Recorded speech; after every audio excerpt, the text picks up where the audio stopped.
Ladies and gentlemen, tonight's performance is about to begin. World of sex. So, today we have a new guest. This is our first guest, the first episode, and I just want to start off by saying that the goal of this show, The World of Sex, is literally to help introduce people that may be unfamiliar to sex outside of society standards and norms to a new world of sex. I have discovered myself that there is something for everybody when it comes to sex. You may think that you have this wild kink or fantasy or something, and literally there are people that are doing it, that enjoy it, and this is, like, sex is not just the missionary position, and what you think procreation is for is sex.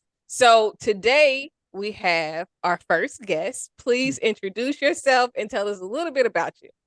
Okay, my name is Arch. I go by Master Arch on the internet. I am a lifetime sex worker. I have done every facet of sex work to some degree in my life. But I really, really, really thrive and stand by fetish, BDSM, kink, and alternative relationship styles. Like that to me it embodies who I am as a person and as a worker. Like, I think I have different sex at home than I have at work for sure, but it just to be able to speak to people on the level of not necessarily just like we're both sexy, but like I guess it would be like I'm a freak. Like, it just, let's go deeper than that and talk about like the deeper things like that turn us on more than just watching each other naked. Like, it's a deeper connection you can have with someone when you are in a situation that either they're paying you for it for professional services or you're exploring personally. I find both just as rewarding. So Is there a difference between your mindset when you go into a sex work gig versus when you're home with your companion? I think the mindset change is just the fact that I prefer sex with femme bodies. And for Okay. work, like I don't ever have that like sizing them up, looking them up, and be like, yeah, this is gonna work just right. This is gonna work just fine.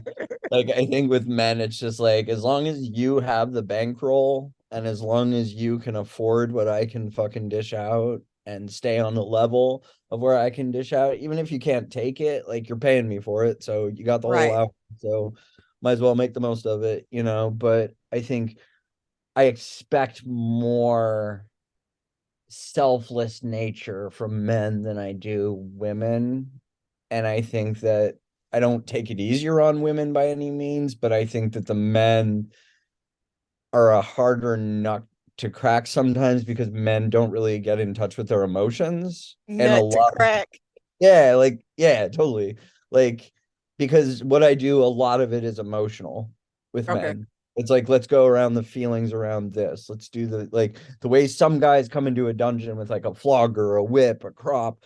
I'm equipped to fucking play with these people's shame, guilt, remorse, repent, just So it's two questions. The first one is, how did you get the name Master Arch? Is Master a name that you find common in the sex working world, especially in the dungeon type of environment? not necessarily in the I think master in itself is a title that was given to me by people that served me long term Hmm. as slaves.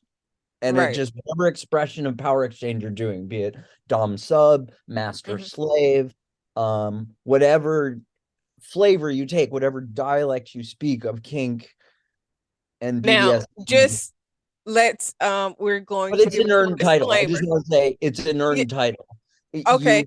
You only get that from doing the things that I've done because people look up to that. People, like, I've taken care of people's lives. Like, they put their lives in my hands literally and saying, In that time frame that they're paying you for your service. right. So I have so many questions because I have only met one other dominatrix, and it was a woman. But it was so people come to you and they want to be your sex slave.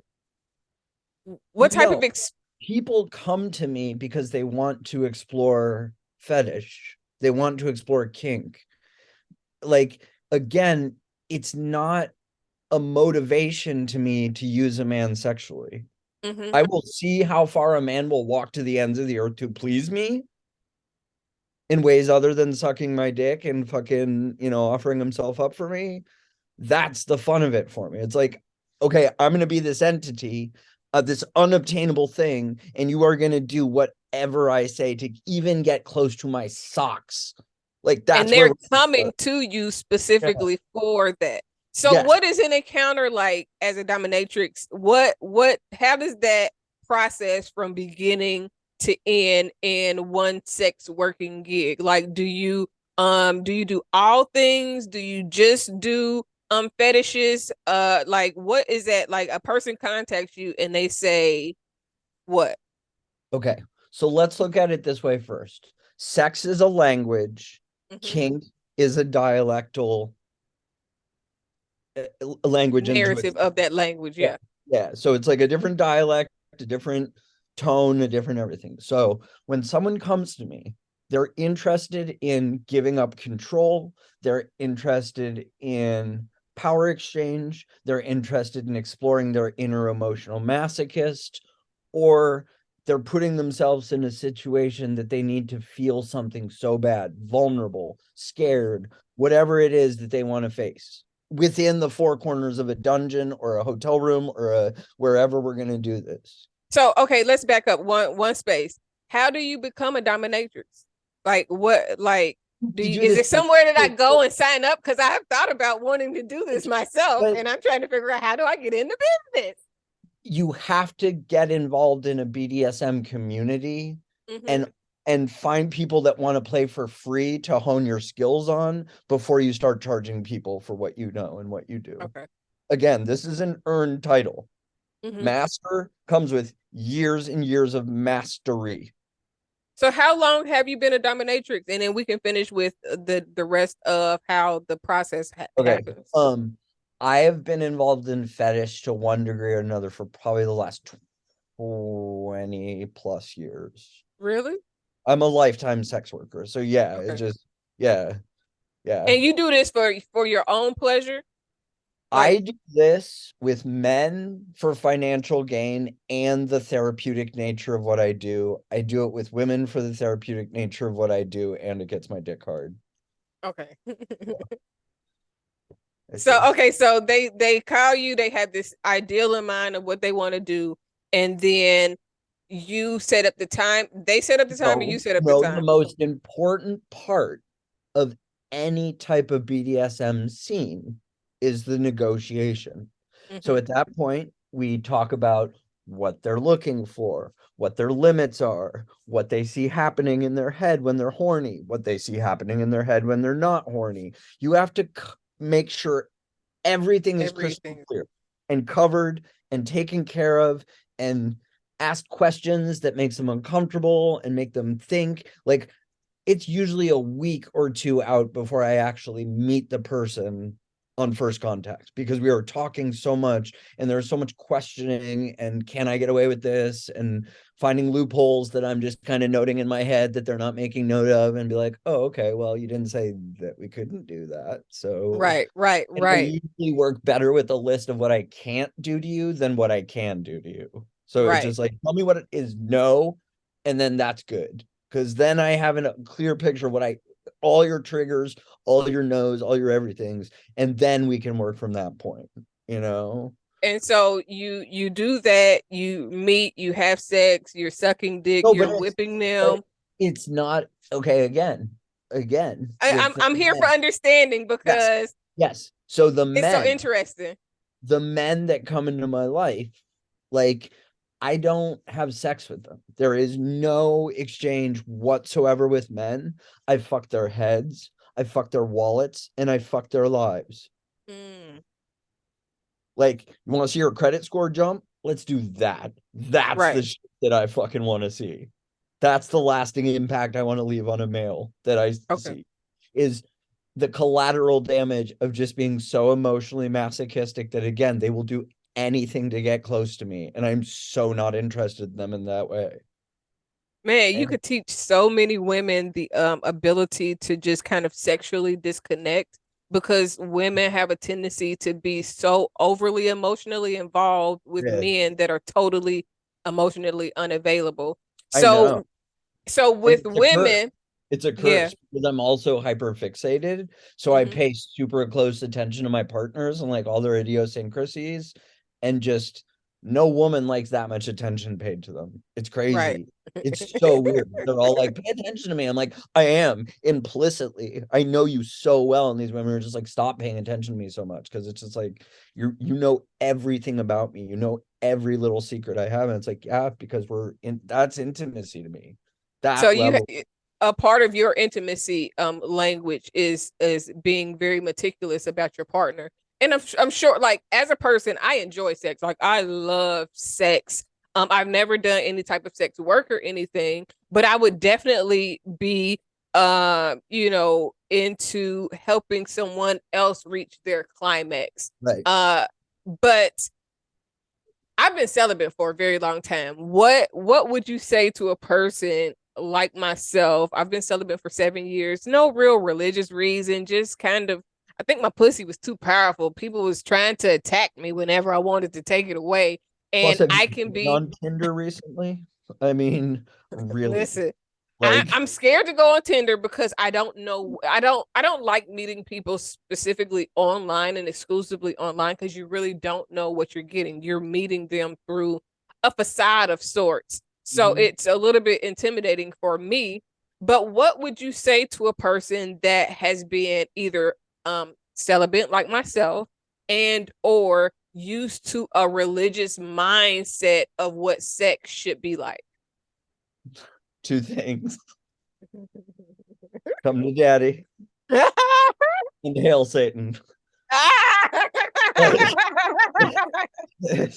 it's time to play with shame. It's time to remove that shame. It's time to just really look into yourself and like give it to those who want to share an experience. Like, you've had sex. We all know how it goes. Like, there's only so many things you can do, but like to go deeper and to like be turned on for like weeks and months at a time before you even touch each other. Like, there are options. Like, it's so weird, like the energy between male incels and female incels. Like, you are a prime example of a female that is involuntarily celibate. Like, that's incel energy. So it's just like, it was by choice. I'm fucking, like, but men just No, get now listen, so I'm gonna huge. tell you right now. Male Right now, incel energy is the most disgusting energy to be around ever. Ever. And it's like, oh, you don't get pussy, cry about it. Yeah, blame them. That's real cool. right, That's right. awesome that you're doing that. Yeah, cool. Yeah, how's that working for you? Not very good. Big surprise, I mean, I think men, I think that celibacy is good for anybody if you're dealing with self-control issues, learning integrity and boundaries within yourself, because it gives you a great sense of self-awareness. However, I'm gonna be honest with you, I'm ready to get some dick. I just have not come to a place. I've been celibate for so long to where I'm picky now about who I share that energy with. 100%. But again, you're talking to someone who enjoys locking men in chastity devices and keeping the key for very long periods of time. Oh my God, like I couldn't imagine. I could So imagine that. And I'm making men celibate, forced celibacy, chastity, all of that makes me super happy why? because it's control. Like, it's the game of fucking control. Like, with women, I enjoy denying women orgasms more than I enjoy giving them sometimes, because I just love to see how desperate they are to fucking get off. That's the shit that gets me off, like, more than anything. It's just like, oh, you want to get off? Cool, let's play this game. So are you in a heterosexual relationship? I was. I How do your prefer. part let's go to this question. How does your partner deal with you being a sex worker? I'm sure you have to be with somebody that is okay with it. Okay. One, a lot of my business and a lot of my bread and butter is financial domination. Mm-hmm. So I don't know one woman that doesn't want to go on vacations and fucking Right. have men sending me thousands and thousands of dollars, that some men just want to have it wasted. They're cuckolds that just be like, you have a much better life than me. You are able to do way more than me. Please, here, go to Jamaica, fuck women, take pictures of it. That's all I want. Like, And they want the pictures. that's all they get. That's all they get. That's all they deserve. Like I that. need teach me your ways, because I need men to just send me on vacation. And I mean, I could take some pictures and, put my That's what little I'm saying. ass But up. I've made that for myself. Mm-hmm, Your mileage may 100% vary. I've made this name for myself. The people that are by my side and want to play with me, that's how we roll. And Yeah, sometimes, those are the things that you've established. yeah, sometimes people take us on shopping sprees. Sometimes people pay for your pedicure because we look good together and they're making Mm-hmm, you look good for me. mm-hmm. It's about me at the end of the day. So for someone like a partner to be like, I have a problem with you spending all this attention talking to men, like, this is my job. If you Mm-hmm. can't respect, if you don't see me there, you don't deserve me here. Right. And the people that I choose to be in relationship with, I need confidence that they are just as fucked up and freaky as I am. Right. Because I don't want that to be an issue either. Like, I can't even like, I love swinging. I love sex parties. I love fucking BDSM part. Like, I love the group set. Like, that's my playground. So to deny me that, again, I'm not interested in talking to you. Like, we're not a match. I'm not going to spend Yeah. any time more than I need to talking to you or getting to know you. And the transactional fucking relationship has to happen, because your pussy might be awesome, but it doesn't compare to what visionary shit I have going on up here to make your life better, enhanced, more sexy, whatever. So what do you bring to the table? Are you going to Right. serve me? Are you going to make me dinner? Are you going to keep my house clean? How is this going to be a 50-50 thing? Because I won't So support you, but I'll what's enhance. 50-50 for you in a relationship? Like what does a relationship look like for you? Because for a lot of men, sex is one of the primary functions, but as a sex worker, that's like neither here nor there. You're gonna get some pussy regardless. Right. Again, I would much rather know that you like food as much as I do. You want to keep Mm-hmm. a clean house as much as I do. You want to fucking just be a strong fucking woman. So in the bedroom, I can just treat you like a stupid fucking bitch. You know, like, Right. I want to see that strength. I want to see that ability to stand on your own 2 feet, because I need something to break. I need to see the will that I'm about to break, you So know? what is the wildest thing that you've done in your work? In my work, And there have then in your life. Let's do in your work and then in your life. been, Like sexual things, of course. but again, like, I've had people that had fetishes so specific that, like, one guy wanted to be suffocated with the, Kraft singles, the cheese, the single slices of cheese, the plastic it's in. That's what he wanted to be suffocated with specifically, because he wanted to smell cheese as he made himself come. Like, that's not my thing, but I'm there to Yeah. do that for you, with you, whatever the fuck. Like, and it's like people that have fetishes like so ingrained in them, and so like it just, I can't say the freakiest thing I've done, because everything I do is someone that, and I've told this to a number of people, my Family Feud answer, every client I've ever had is, I can't even tell my therapist we do this. So it's just Really? like, you're putting something on me that you're maybe not even telling a partner that you're into. Want to do. Proud homewrecker here, by the way. Um, I yeah. mean, you're not wrecking the home. The person Oh that no. the Oh no, I know that, but there have been, I have had freaky stories. Like, I have had a guy, he was paying me close to $50 a minute to talk to me, and his boyfriend came on the phone and he's like, "Are you talking to him?" And he's like, yes. And he's like, do you realize you're the reason we do not have money in this house? Do you realize that he is using my money to pay you? And I'm just sitting there listening to it because I'm getting paid almost $50 a minute to listen to it. I'm just like, go ahead, tell me what your grievance is. Let me put you with HR and customer service. I'm like, Master Arch here, sole proprietor, and it just so freaky. Like it's not freaky. It's emotional. There have been times that we have done some extreme financial domination. I have taken a lot of money from people in a very short period of time. I have done expense accounts at Gucci, just someone else paying, someone else fucking just me, just picking shit out, just like, yep, that, just. And this is a part of this is a part of your job. Like this is like a career. Yeah, that's work. That's work, dude. I hate to shop. But if we can fetishize that and I can be greedy as fuck and just pick shit on your dollar and not mine, dude, let's go to town. Yeah, let's go. Yeah. I enjoy a long walk to the bank, let's go on a date. Let's see what this does, but it's not about freaky at that point with the men. Cause it's so normalized to me that men are just so inherently fucked up in that way that it's just like, oh, okay. Like I see that in people. I see it more in men than I do in women because I don't have the opportunity to be around women that much anymore because I don't go to swinger parties as much as I did. But it just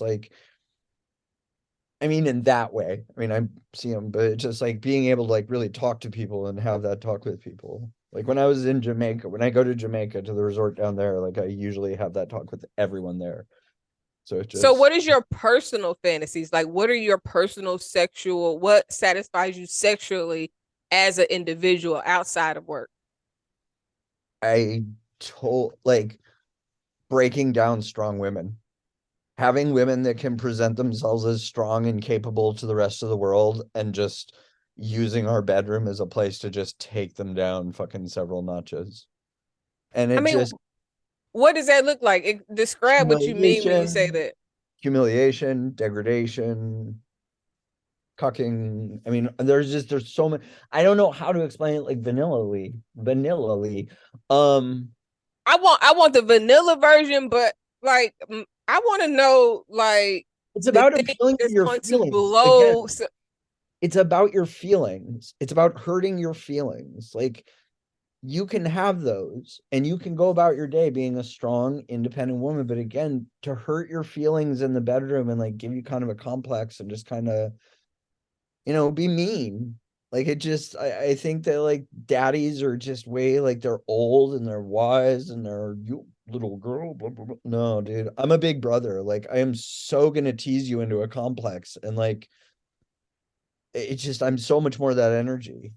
And it just for my personal, I love just love. I love connection. I love doing things. I love knowing I'm doing something to somebody that nobody has ever explored with them. And it's just again, I've had so much fucking pussy. It's great. But the mental connection is so what I'm after these days with women. So what was it like before these days? Like when you first started, how did you get into sex work? What introduced you into saying, you know what, this is it? It's not about what got me into sex work. It's more just making the balance between work and my personal life, and in my personal life being a total fucking slut and totally having experiences with people that were rich and meaningful, even if they were a one-night stand. I wanted to have a lasting impression on the people I fucked. And it just I have my body count is huge. How often do you get STD checks and stuff like that? Do you do that have to do regularly? When I'm slutting it, when I'm hardcore slutting it, every 3 months probably. What's hardcore slutting it though?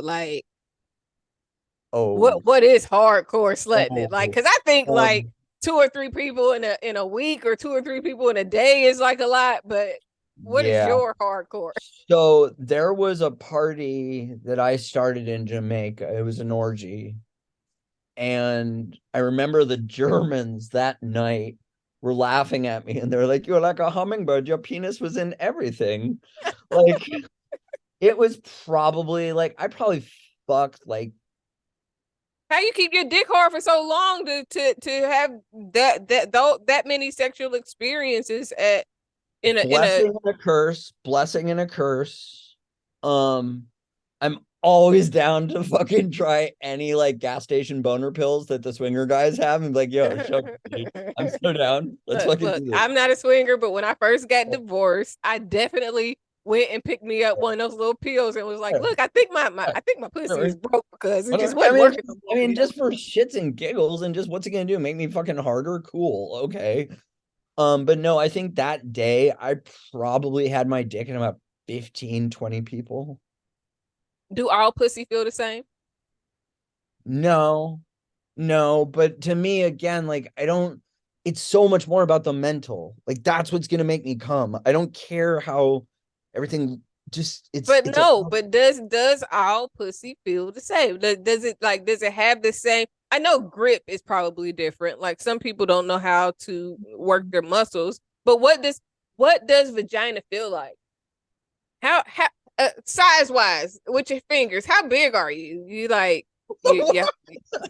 yeah, just I keep mean, it. because all of these things make a difference. Let me see your hands. Put your hand up. Put your hand up. Let me see. Back up. Okay. Size 9.5 shoe. I mean, shoe size. Like I knew a guy with big feet, but his thing was like this. Like he had like just a large vagina. All right, wide vagina. It wasn't small dick. Wide vagina. Does all pussy feel the same? Again, like it's hard to tell because I'm more fixated on what they're saying. So it's like if you got dumb shit coming out of your mouth that does nothing for me, I don't care how tight your pussy is, this isn't gonna work. And thank God for condoms, because that is the easiest way to fake a fucking orgasm that way. And just be like, yeah, I came. Thanks. That was really cool. Great. But again, that day when I was fucking 15, 20 people, I probably fucking shot like 4 loads. Like I'm multi-orgasmic, so I can come and come and come and come. Like, especially on a fucking boner pill. Damn, dude. But it's like, yeah, like it's more just about the experience and just the connection with someone while we're doing it. And just that's the shit I like, and just the nervousness that I bring and the giggles and I know I'm corrupting someone. Like it just that all excites me more than a body or how someone presents themselves physically, But why do you like? Is it that you're corrupting them, or is it that you are helping them to explore a portion of themselves that they have, literally, like you said, been told to be shameful about? Because I believe that we are all sexual creatures. Like everybody gets horny, but a lot of times people have been told or conditioned to tone it down and not to be, or to not look at people this way, or to be like less of the sexual beings that we are. But and it makes it to where women think that if they have, like, a lot of women think that when they see stuff in their panties that is some bad discharge. But sometimes your vagina got wet, it dried up, and this is what your panties look like because the dry moisture. And I say again, hail Satan, because it like I want to take you to that dark side. I want to be your conduit, your spirit guide to the darker side of sex. And like, whatever shame you have about it, great, bring it. Because that's the stuff that gets me off. That knowing that you're going past that and breaking free from that, if you can cry while you come, in addition to that, we are good. That's a good night. Like, release that shit.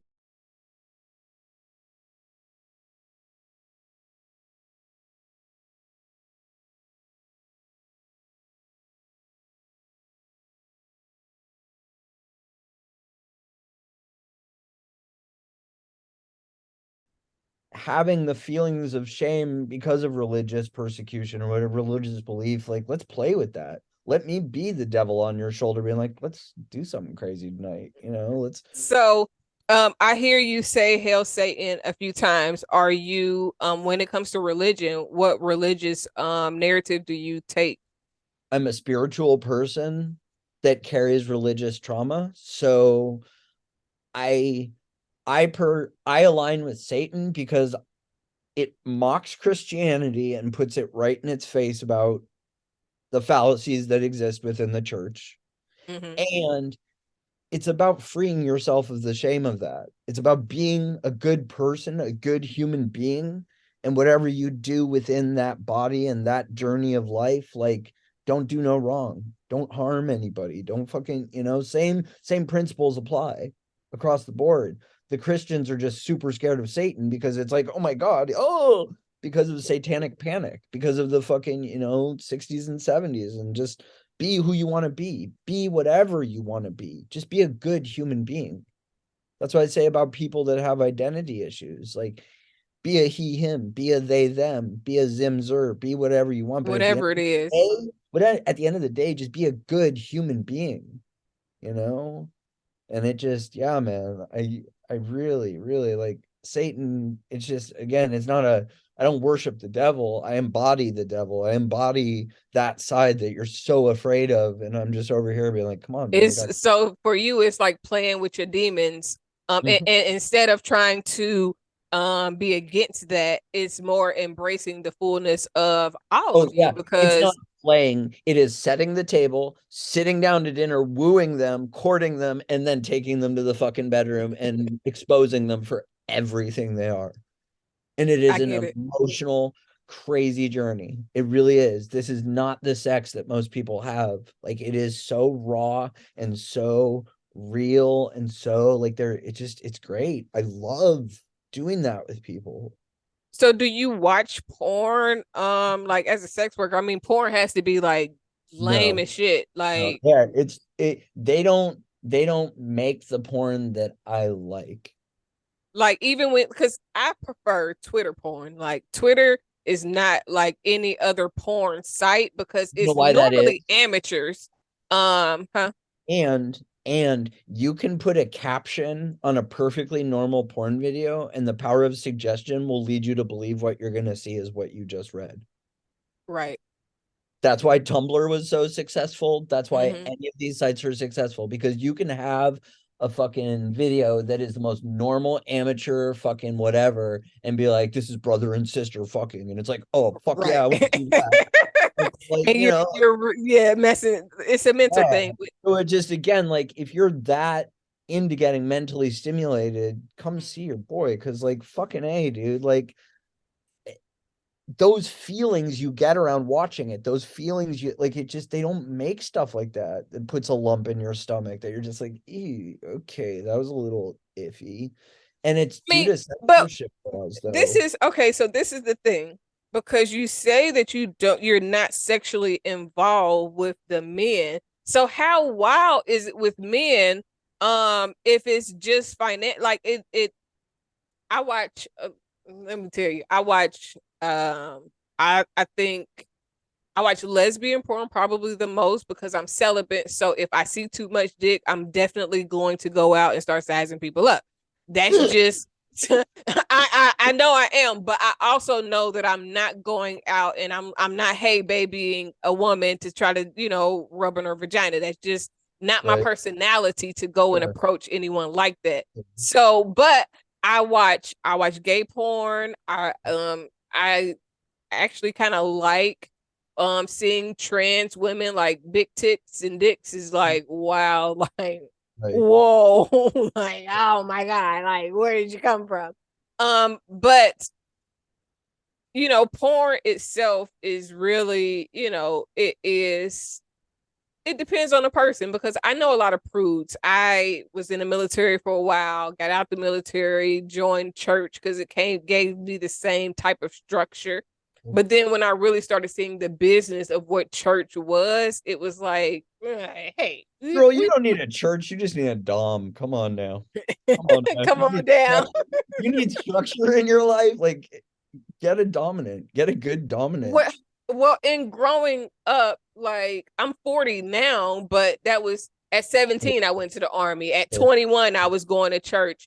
And then right around 28 to 30, it was like, church ain't really what you think that it is. It's really nothing about God as much as it is about money and control over people more than it is a spiritual portion.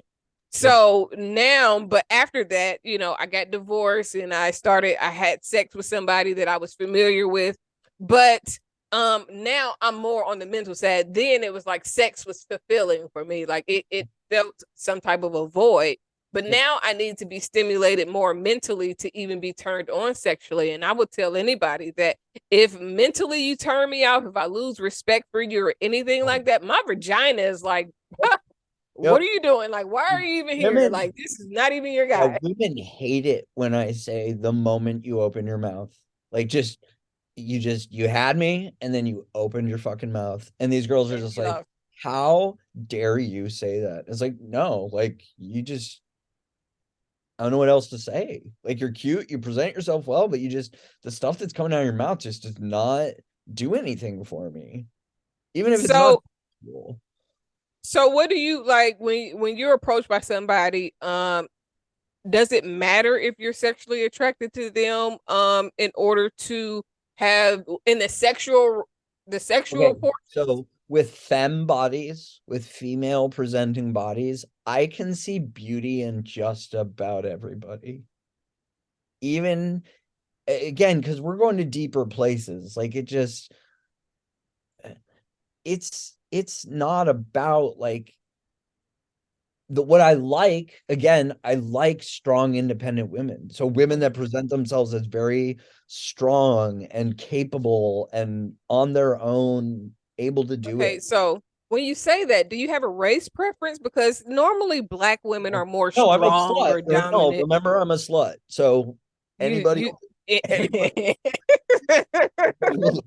no, but you know what I'm saying? But like, no. And again, the things that we would do in the bedroom would just completely flip that on its head. Like if I'm going to play with a black woman, I would hope that we could explore racial dynamics. I would hope that we could take it to taboo places, and just that's the shit that turns me on. That's that extreme level of just emotional, whatever it is, or turmoil or generational trauma that you're facing head on with someone you feel comfortable enough to do that with. So do you think that how do you think that it helps the person that you're dealing with? Because when I hear you talk, this is what I hear. I hear that you are a person that it seems to really be you're breaking down barriers through your sexual and mental connections with people. Although you're using terms that people would definitely be offended by. And when I talk about you saying that you are basically destroying, people mentally and creating a conundrum to where they feel it's not an abusive thing because you're willingly submitting to what you're coming for, but you're creating a certain type of conflict within people's mental. It's a playground. It may cause conflict within them, but that's on them. That's on them. If we acknowledge the feelings that you have around this, we maybe put the monkey bars over there. But this is a playground of consensual adults hitting triggers consensually, willingly, But what and do they get something from that? Like, do they leave out feeling better or like what has been expressed to you to how they leave out of these sessions? As I said at the beginning of this, unless there's a therapeutic result on either end, both men and women, I'm just not interested. I need to know that because you're so strong, you're facing these demons, you're having dinner with your demons, you're fucking whatever, maybe putting them to bed. Like, you leave a better person. I would hope. And when they talk about consent culture, that's great. I believe in that 100%. But I'm also wanting to talk about intent culture of where I can look at you and tell you everything I plan on doing to you within our list of you told me I can't do this, so let's do this instead. And if you give me that control and power, let's have a fucking night of it and let's fucking have fun. Like it may look like that on the outside. And I think you're going to talk to a lot of people on this podcast that this is not the norm. I am so not the norm. I am so different. I am so out there compared to anybody doing what they're doing right now. And I can't So speak on their methods because we're not talking with each other, sharing code right. secrets and whatever. But like, this is what I bring to the world. This is what I, Master Arch, bring to the world. When you book an appointment with Master Arch, when you start dating me, when you this is what you sign up for, you So know? how is an appointment booked with you? I know you said you talk about it before you actually meet in person and all of those things, but what is the process to actually booking? Where do I find Master Arch at? If I want my back drilled and to be broken down to for the ability to break those barriers to balance out and become a better person, how would I reach out to you and be like, okay, you are the person? Like, is there a list? I mean, I know you said you have to enter in that world, but I've gone to my first sex party this summer, and it is a different world. It is like, but it's very cool and comfortable. It's not uptight. It's a different atmosphere than anything Right. I've experienced. Right. I mean, people can get a hold of me in a number of different ways, if that's what you're saying. But for me, I don't know how people can get a hold of me because I've talked to people all my life and I've never really saw my effect or anything like that. So I never really checked up, and I don't chase girls. So it's just if people are interested, I wouldn't fucking know it. I'm so just in my own world of what's next in my empire and what's gonna happen for my next thousand, because I just don't I don't know why I never really paid attention. I was just never motivated by that, really, So what's the next for your empire? What do you where do you see yourself going? So Because clearly you've mastered the world of sex at this point. I What do you want to see? Where do you see yourself going from here? more personal relationships. I need to feel community around me like nothing else right now.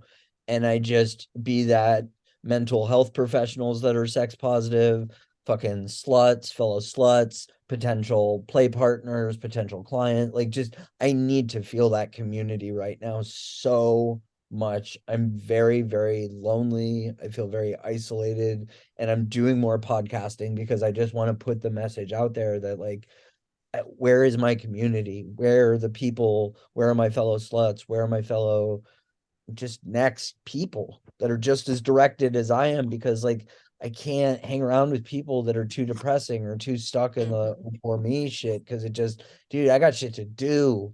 I got money to make. I got, get up off your feelings and let's go. I'm all about adventure, and just I would love, love, love to find a partner, go to Europe, maybe spend a week in a dungeon and just see all the clients that I have in the UK, get paid in euros, get paid in pounds, and just tour around Europe and just see all the things that I want to see, and just go to sex parties in Berlin, go to sex parties in London, and just make a trip of it and see the world and where we stand at large in the world of sex. That would be awesome. But I So just have you ever had a partner to join you like in your work, like in the dungeon at all? So this is really funny. So because 90% of my clientele is gay, Mm-hmm. they have a very strong aversion to women being anywhere. Anywhere? It's not, it's a long drawn out story, and I don't have time to tell it on your podcast, but why that is. But you see there's a lot of internalized misogyny within that community. And especially with the guys that I'm seeing, they're kind of more rough and just kind of fuck the world anyway. So Do fuck you the have a lot of down low guys? Because I'm in Atlanta, and in Atlanta, you kind of never know which way people are going. Well, here's the thing. Because I don't have sex with my clients, it very much appeals to the other 10%, which is trans, straight, DL. Whoa, you're not gonna fuck me? No, why would I do that? Cool, then tie me up and beat me the fuck up. I need that. It's cool, let's do that. Can I make you cry? Let's see. Awesome. It's not about sex. So it's just I see men, and however they present themselves. I'm saying the internalized old school gay men very much don't like women. There's a lot of internalized misogyny. So but they're at an impasse where they've done just about everything fucked up and freaky, that the idea of a straight guy turning them straighter and forcing them to play with women is appealing to a lot of people, I found. So And I give have me done it before. I had a guy crying so hard I was using his tears to like rub her pussy and be like, see, bro, this is how it's done. This is how real men fucking. And he's like, I don't want to do it anymore. It's gross. It's like, fuck you. Get your fucking head in there and do that. so how many guys have you actually veered or made by force, requested force to travel down the straight it's intent because it's very for a person to book you, it's an intention there. They already in their mind is in a certain place. So how many guys have you had to play with pussy or be with a woman that it was outside of their comfort zone? I've had 3 clients that I've done some form of forced heterosexuality on them, and out of the 3, I think all 3 had a problem with it. But one of them had the attitude of, if this pleases you, master, I will do it for you. One of them was crying his eyes out because he was so traumatized and so freaked out by the whole situation. And he had my boot in the back of his head, and just yeah. And the third guy, just like, I mean, he was kind of like, like, this is pervy. I can't believe I'm doing this. Like, oh my God, I would never, like, oh my God, I can't, like, disbelief that he was just like even going there. And I had made him do that. And he was just like, nobody's ever made me do it. Like, I've never wanted this in my whole life. And you made it sound like such a good idea. And it makes her so happy. And that makes you so happy. And it just neurotic fucking stream of whatever. It's like, shut the fuck up and eat her. Like, use your tongue for what it's supposed to be used for right now. I don't need the narrative. Like, but he was just so, but that's what I'm saying. Like, you're going to have so many people that you do the same thing with, or some form of the same thing with, and you can do it different every time. One guy did require that boot in the back of his neck. One guy did require the encouragement of like, you can do this, slave. Come on. Are you a good boy? Can you do it? And the other one was just like, I can't believe I'm fucking doing this, and just like, yeah, you are, because I wield that much power over you. So it's 3 different experiences. Yeah. So we're gonna get ready to kind of wind down a little bit, but one of the things that I want you to do is give us some safety tips for sex workers, because it is a gruesome world out here, and there are people that will prey on sex workers for various reasons. So what are some tips as a 20-year veteran in the sex world? What are some tips that you would give our listeners? For sex work specifically? I mean, in general, but yes, because that is your profession. Okay. So For sex work in general, I'll start with an unpopular opinion. Stay the fuck off OnlyFans. Really, because you're not doing yourself any favors except bringing down the internet and making it harder for sex workers to do what we're doing. Like, it just what real G's have? Their own websites that aren't paying another website to do their yeah, whatever. I'm not saying I don't do business on websites that do that allow me to monetize myself, but I monetize my voice. If you want to talk to me, we're talking at least $2.99 a minute, $3.99 a minute. So I have links to sites that I do pay royalties to, or whatever connection charges to. But OnlyFans, it's such a flex to be like, I got an OnlyFans. It's like,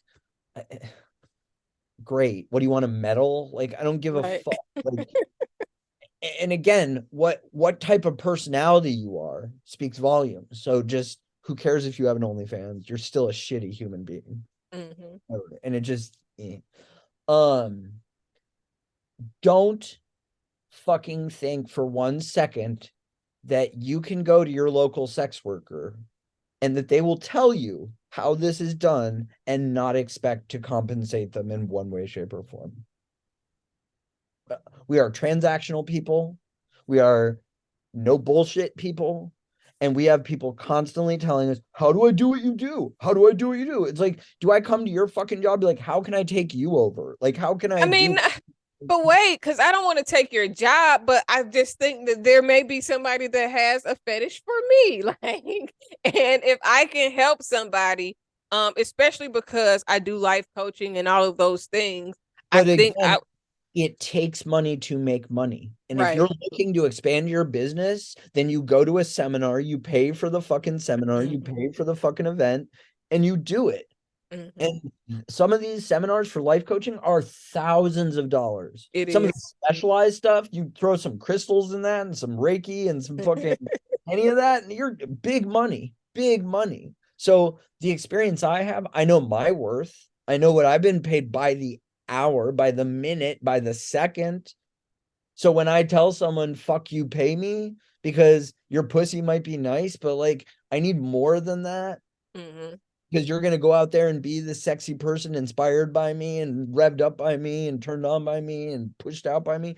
It's a mentorship and it has to be paid at that point. I get it. Especially if it's long distance, especially if it's long distance with someone and I can't touch them and be like, okay, well, your pussy might be good. Bring it on over. Like, let's play. Mhm, If you mhm. appeal to me in the mental way, like I'm down to trade. I am down to fucking trade and form collaborative relationships again with community because I need that right now so much with women more than anything because I need that in my life so much because I'm a Libra. I need balance. And like the fact that Mhm. I'm kind of single now and like only seeing men, it's just like really unbalanced. So Right. got any slutty friends, holler at your boy. Um I'll let you boy. I would say the third most important thing when dealing with sex workers and like going into sex work is just research, research, research, research. I mean, there's just so like again, you're gonna have to pay someone to like cover all these bases because there's legislations you need to look at, there's fucking laws you need to abide by that what legislations don't cover, MasterCard now require. I mean, it just Right. don't think this is gonna be easy.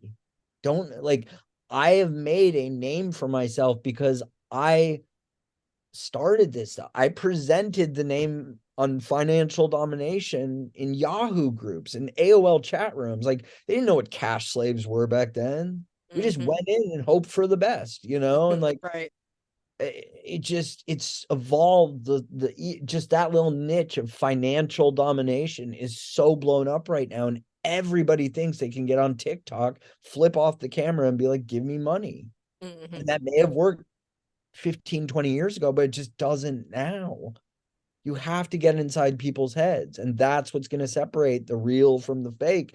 Because if you don't have that ability, you need to train. You need to spend time on the bottom. You need to have your head fucked. You need to have your experience on the bottom before you can get to the top, which is, again, earn that title of mistress.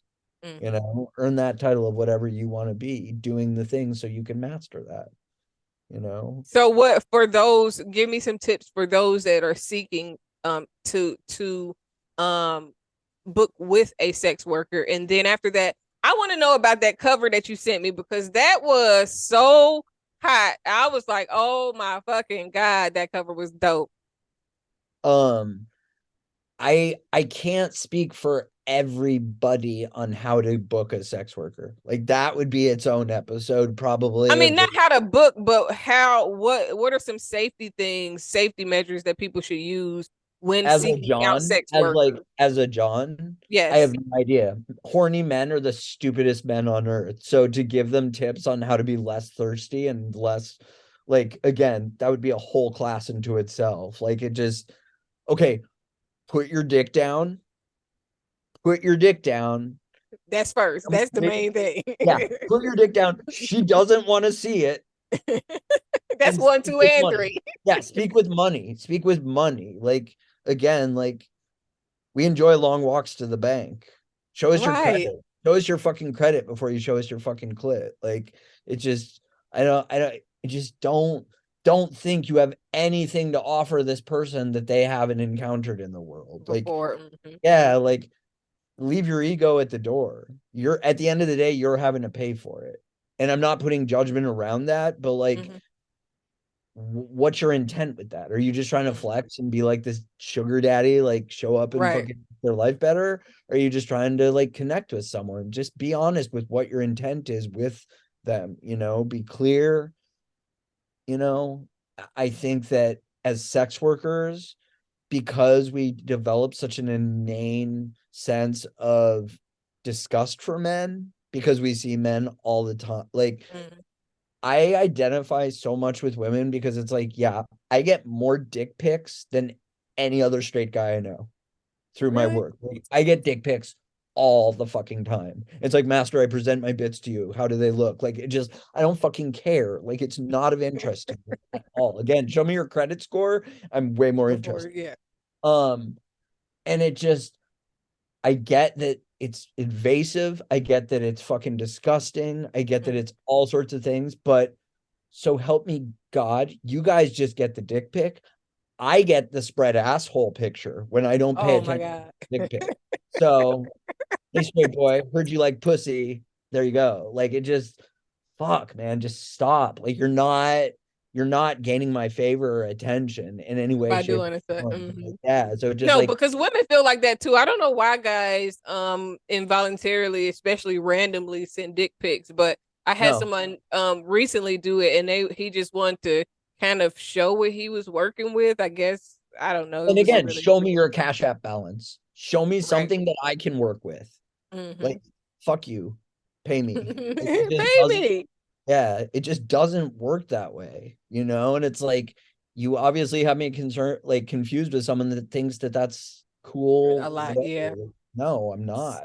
So So is that a book cover put that your dick you down, put your dick down, and approach with money in hand. Those are the two things I would tell most Johns and most people looking to hire or a to sex look worker? into approaching a sex worker. Like, put your money where your mouth is immediately.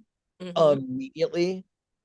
Even if it's like 50 or 60 bucks, be like, hey, I want to get your coffee for the week, or I want to get your something Something. small, something to show that you are ready to spend the money, because at the end of the day, that's what we're caring about. That's what we may provide a girlfriend experience, we may provide a boyfriend experience, but at the end of the day, you're paying our bills.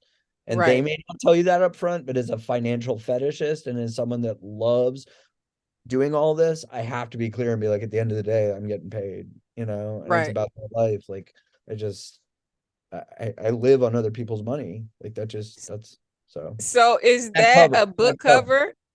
No, it's not.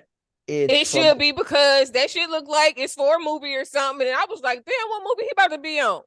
yeah, like, it's good. It's good. I only produce content that will evoke an emotional reaction out of somebody. So When it's you like, said when you said I know, I laughed so hard. I was like, man, this is so yeah, fucking fire. You was like, nigga, I know. And I yeah, was yeah, yeah, yeah, yeah, yeah. like, I'm a pretty motherfucker. I'll quote ASAP, but I'm a pretty motherfucker. And that's just, like I said, I will not produce content that does not stop you in your fucking tracks and make your pussy just fucking drip. And that's for women. For men, it just needs to stop you in your tracks and make you want to take your fucking wallet out and just be like, and okay, pay bro, up. you got this. Hey, You're wearing, hey, hey, hey, yeah, hey, yeah, hey. that leather outfit costs more than most people's rent. Like, it just, I don't know what to, like, it just flex it. That's my life, is just flexing and just encouraging people to spend, encouraging people to be free of whatever, like financial freedom, slavery is freedom, whatever. Just shame. So, um, as we end our show for today, I really want to tell you that I really appreciate your participation and being on the show. It was very interesting and entertaining conversation. Please give us the information that you want us to know as far as following you, your podcast. Tell us where to find you, what you have going on, and how we can keep up with you. Okay, so the best way to get a hold of me, is through Twitter at All for Arch, or on FetLife, Master Arch. All for Master Arch is also good, but there's no real way to get a hold of me on there. If you just want to buy content and spend money, then by all means go there and just send silently and send me a message on fucking Twitter that you sent, and I'll give you some recognition and props. My podcast is called The Cash Cast. It's on Spotify. I don't know if you can find it just by searching The Cash Cast on Spotify, but there's a picture of a man putting $5 bills in my shoes as like our main picture. So That's all I can say. Look for that when you found my picture of a dude putting money, and I can give you the direct link too if you need to. If you put it in Yes. Please send me the direct link. I hope that to have you on the show again. Do you have any last words? No, this is fun. Thank you. I really appreciate and value that you have an open enough mind to have a show like this. It's really I mean, wonderful. it is very rare that people really talk about sex, talk about sex working, and really get an understanding. And I am one person that enjoys having an understanding, because if I talk to you, then I know where your mindset is. And it's easier for people to judge than to have a conversation. And I like having conversations. I'll just quote Young Dolph, preach. All right. It was great talking to you, and I hope to talk to you again soon. Thank you. Have a good day. You too.